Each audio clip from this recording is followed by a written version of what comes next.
There's very little that can happen when a child gets to this stage, and it broke my heart that I couldn't provide support. But I'm happy that I made the referral, and this is the story that I feel like every parent needs to hear so that you don't end up in this situation and you actually make better choices. Hi everybody, and welcome back to my YouTube channel. On today's episode, we're sharing an unsuccessful consultation. Now, I like to call this unsuccessful because I really do want to be able to provide the best support that I can for parents.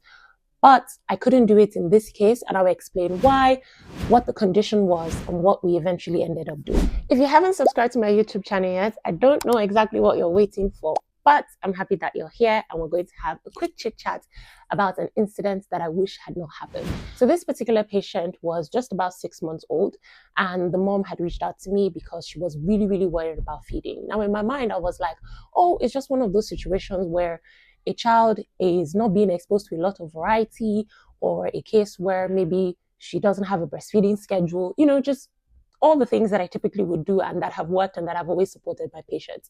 So I told her, of course, come on. She said she's heard great things about me. So she scheduled that consultation.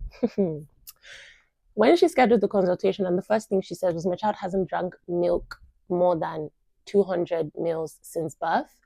I was taking a step back. I really wanted to hear the story. So she went on to explain.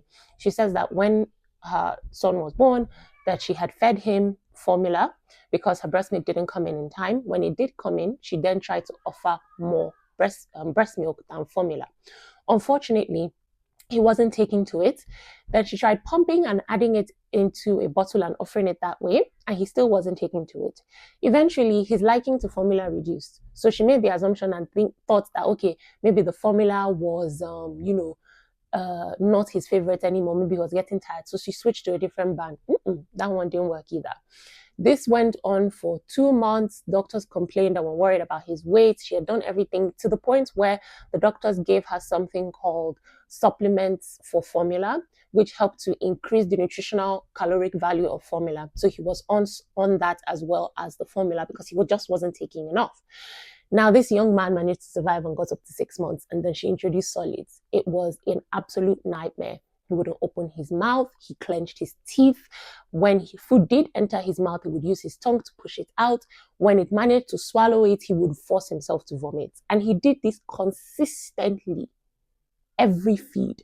So a feeding time that would typically take maybe 3 hours was now taking 5 hours. I mean, how many hours are in a day where you're spending 5 hours just trying to feed this much food? She went back to the pediatrician. Pediatrician told her, oh no, it's normal. He's getting used to the meals. But she was really worried because he was still only taking about 200, 250 ml of formula. Right? He wasn't inclined to eat any other thing. They had even tried adding cereal a little bit. Once he tasted anything that was not the milk that he was used to, vomited it, spat it out. So as she had a friend who was a previous patient of mine, and we had great success, and so they reached out. In reaching out, the major things that I asked was, what was the journey, which is what I just shared, what stage are we at now, and what are some of the things that she had tried. So she had tried typical Nigerian meals. She had done the store-bought purees. She had even tried offering like really, really watered down pap in the bottle, but he wasn't taking any of it. So I then asked her another question. I said, at birth, did you ever have any issues with constipation? Were there any allergies? She said no.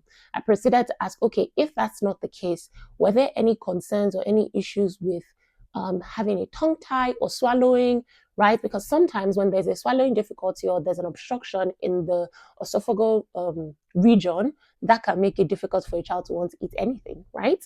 So we went through so many physiological questionnaires to try and see if that was any one of those things. It wasn't. Guess what?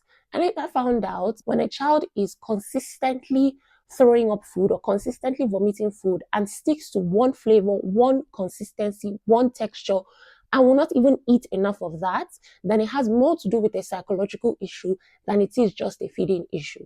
So I drafted a plan for her that we went through. Now, keep in mind, no single meal plan was provided because that would have been a waste of her time and a waste of money. We needed to get to the root of the problem of him not being willing to swallow things. First up of one of the things I asked her to do was I asked her to start using a syringe. So instead of giving him the meals through a bottle, she should start by mixing some cereals in a syringe and then just using the syringe to depress his tongue and push it down. That was one of the steps that we tried.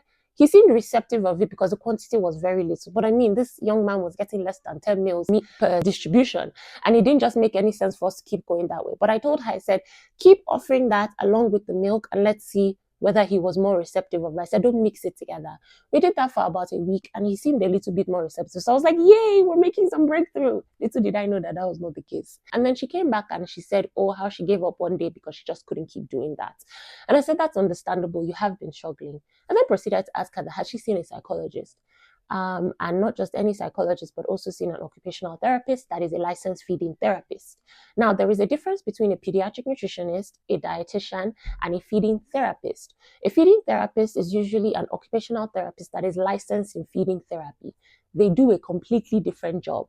And I've seen major successes with some of the patients that I've handled in the US and in Canada that have used feeding therapists. Now, most of the patients that I have that use feeding therapists are children that are autistic, have developmental delays, or have ADHD.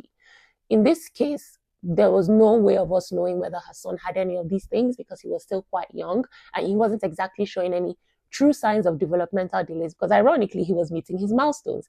The only milestone he wasn't actually reaching was his weight, right? I referred her to see a psychologist, and when they went to see the psychologist came back and said to me that this is not a pediatric nutrition issue.